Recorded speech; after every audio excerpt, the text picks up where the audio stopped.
की कैसे कैसे कहे के हमें चर्चा करे आल बनी गंगा के किनार पर कितना आंधी तूफान चलता। हाँ खाली गंगा माई के बलवे उड़ता। हाँ चलता कैसे लेकिन शिव चर्चा हो के रही तो कहे के बाद कैसे कि आंधी आवे तूफान चर्चा होबे करी। आंधी आवे तूफान चर्चा होबे करी।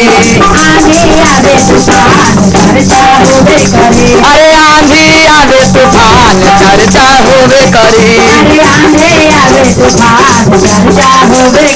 अरे आंधी आवे तूफान चर्चा होबे करी। ये सोने सुराही गंगा जल पानी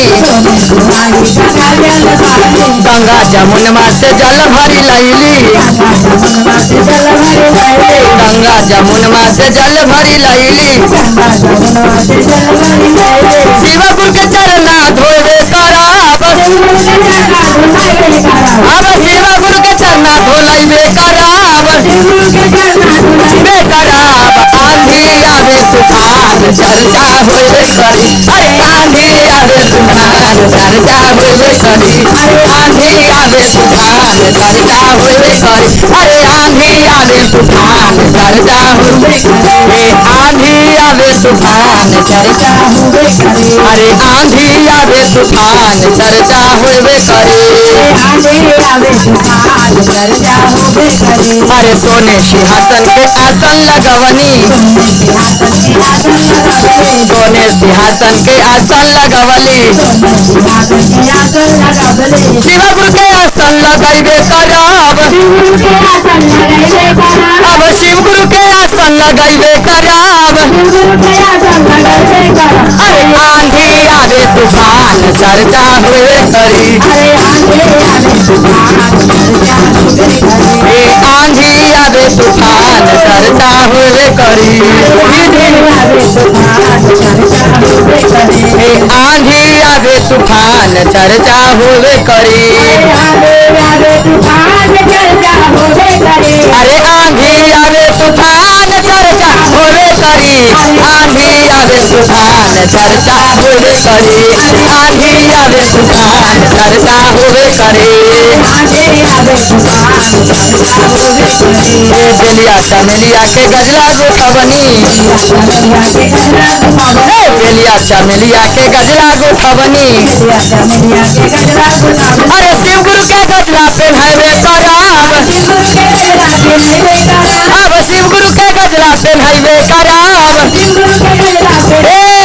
अरे आंधी आवे तूफान चर्चा होबे करी।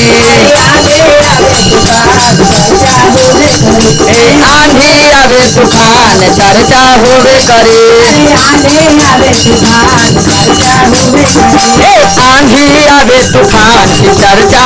करी। आंधी आवे तूफान चर्चा होबे करी। सोने से थाली में भंगिया के गोला। अरे भंगिया के गोला हो भंगिया के गोला। शिव जी के भगवान लगैबे करब।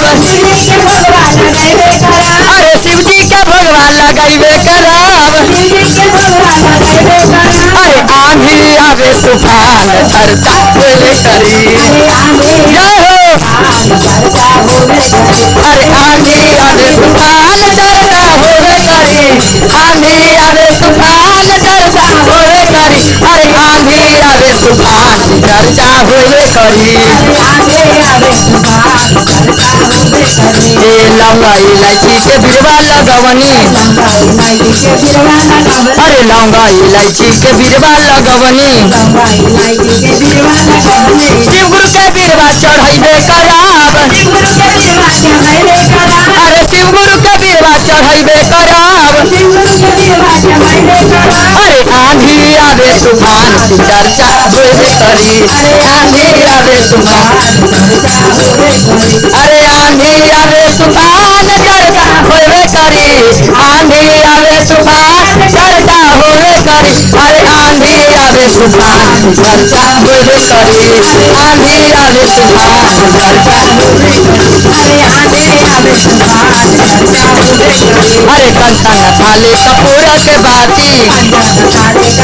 के बाती पूरा के बाती हो घिउआ के बाती पूरा के बाती हो घिउआ के बाती पूरा के बाती हो घिउआ के बाती बाती हो घिउआ के बाती अरे सिंदूर के आरती उतारब काम भोला के आते उतरबे करा हम सिंदूर के आरती उतारबे कराब सिंदूर के आते उतरबे करा अरे आंधी आवे तूफान चर्चा होवे करी अरे आधे आधे सुभान चर्चा होवे करे अरे आंधी आवे तूफान चर्चा होवे करी आधे आवे सुभान चर्चा होवे करे अरे आंधी आवे तूफान चर्चा होवे करी अरे आधे आवे सुभान चर्चा होवे करे ए टोलवा महलवा से सिसिया बोलावली सिसिया बोलावले टोलवा महलवा से सिसिया बोलावली चलवा महानवा से सिसिया बोलावले अरे शिवगुरु के भजना सुनाइबे कराब सिंदूर के भजना सुनाइबे करा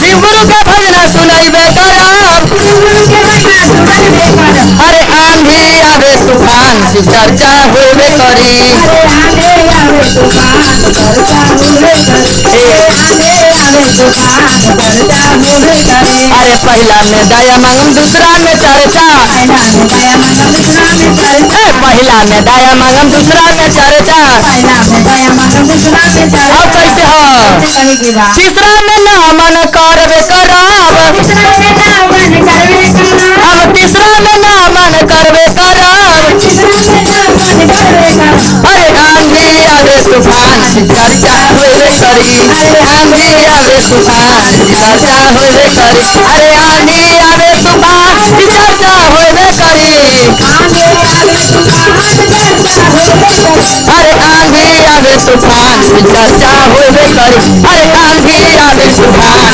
चर्चा होवे करी अरे आंधी आवे तूफान चर्चा होवे करी अरे आंधी आवे तूफान चर्चा होवे करी